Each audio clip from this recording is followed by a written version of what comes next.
Hello বন্ধুরা, আবার চলে এলাম আগের পর্বে গড়চুমুক 58 গেটের যেটা দেখিয়েছিলাম মিনি চিড়িয়াখানা।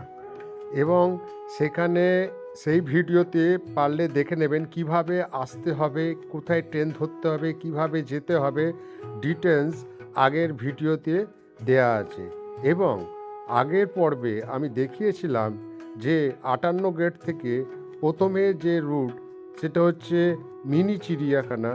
সে মিনি চিড়িয়াখানায় কিভাবে আসবেন সেটাও দেখিয়েছিলাম, কত ভাড়া, কত টিকিট সবই দেখিয়েছিলাম। এবং চিড়িয়াখানার মধ্যে কি কি জিনিস আছে, অজগর, হরিণ, কুমির, মাইথন, পাখি, এই ভ্যারাইটির সব জিনিসগুলো আগের ভিডিওতে দেখিয়েছিলাম।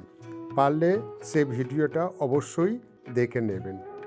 তো শুরু করা যাক আজকের যে সেকেন্ড পার্ট সেইটা। যদি ভালো লাগে অবশ্যই লাইক করবেন আর পাশে বেল আইকনটা অবশ্যই কেটে দেবে। তো এই পর্বে দেখবেন আপনারা যে 58 গেটের দ্বিতীয় পর্ব, যেখানে আমি দেখাবো শিশু উদ্যান, গড়চুমুকে যে বনভোজন বা ফিস্টি যেটাকে বলা হয়, এবং যে গঙ্গা থেকে যে দামোদরের মোহনা সেটা দেখাবো। তো লেটস গো, শুরু করা যাক। তো আপনাদের প্রথমেই বলে রাখি যে গড়চুম্বুক থেকে যে 58 গেট ঢোকার যে জায়গাটা সেটা 15 টাকার টিকিট।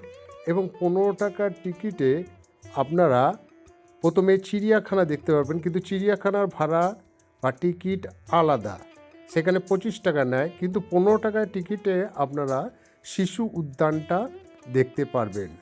এবং এই সোজা গেলে বাঁদিকটা চিড়িয়াখানা পড়বে এবং সোজা গেলে এইটাই হচ্ছে শিশু উদ্যান যাওয়ার রাস্তা। তো শিশু উদ্যান কোভিডের পর এই শিশু উদ্যানটা উদ্বোধন হয়েছে এবং এখানে বাচ্চাদের মনোরম জায়গা করা হয়েছে এবং খেলাধুলো সারা সরঞ্জাম যেগুলো থাকে সবই করা হয়েছে এখানে। এবং বাচ্চাদের পক্ষে এইটি খুবই আদর্শ জায়গা।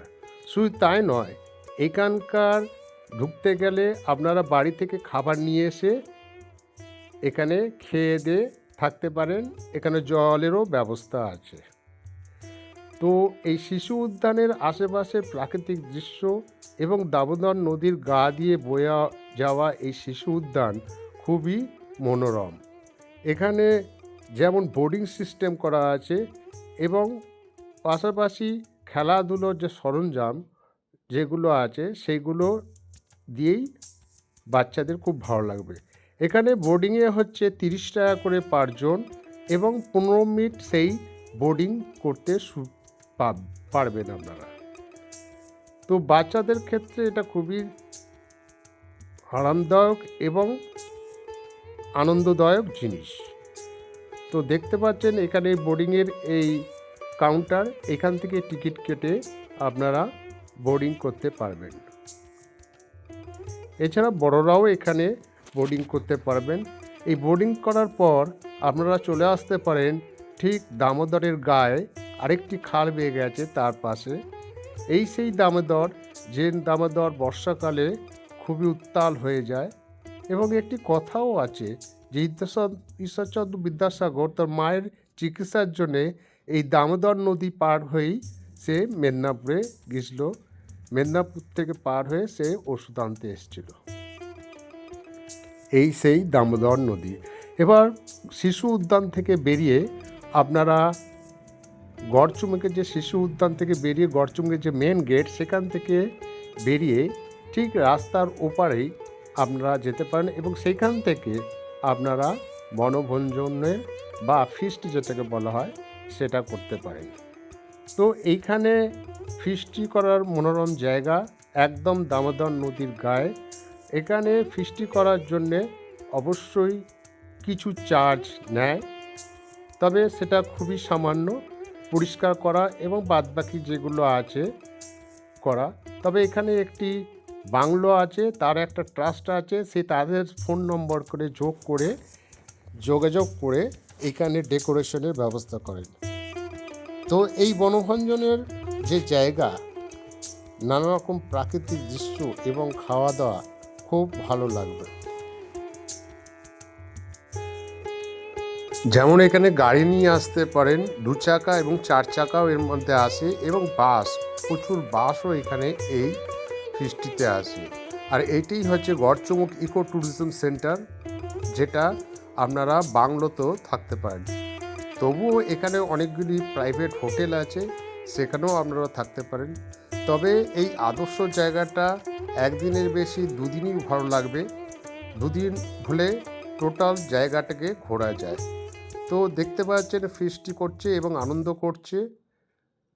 এখানে খাবার দাবার বেশিরভাগ লোকই এখানে রাঁধুনি নিয়ে আসে, খাওয়া দাওয়া করে। তবে এখানে যোগাযোগ করে তার আগের দিন এসে ক্যাটারিংয়ের সঙ্গে যোগাযোগ করেও আপনারা এই জায়গা ব্যবস্থা করেন। তবে আগে এলে ভালো পজিশানে জায়গা পাবেন, এটা নিশ্চিত।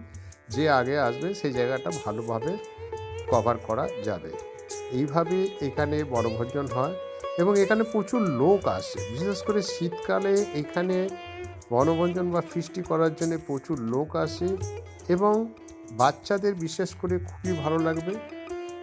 তো এই হচ্ছে বনভোজনের জায়গা, আর এই হচ্ছে এটা বাংলো। এখানে বাংলোতেও আপনারা এই ওয়েবসাইটে গিয়ে বুকিং করতে পারেন এবং এই ওয়েবসাইটে গিয়ে বুকিং করার পর আপনারা এই প্রাকৃতিক দৃশ্যগুলো অবশ্যই দেখতে পারবেন। এই সেই মোহনা যেটা গঙ্গা থেকে দামোদর বেয়ে গেছে। এই মোহনা থেকেই বা দামোদর থেকেই লঞ্চ ফেরি সার্ভিস আছে, যেটা দক্ষিণ 24 পরগনায় চলে যায়। এটা ঘন্টায় একটা করে লঞ্চ ছাড়ে, যেটা দক্ষিণ 24 পরগনায় চলে যায় এবং সেখান থেকে অনেকে যোগাযোগ করে বা ডেলি প্যাসেঞ্জারিও করে এই জায়গা। এটাই হচ্ছে 58 গ্রেড ফেরিঘাট।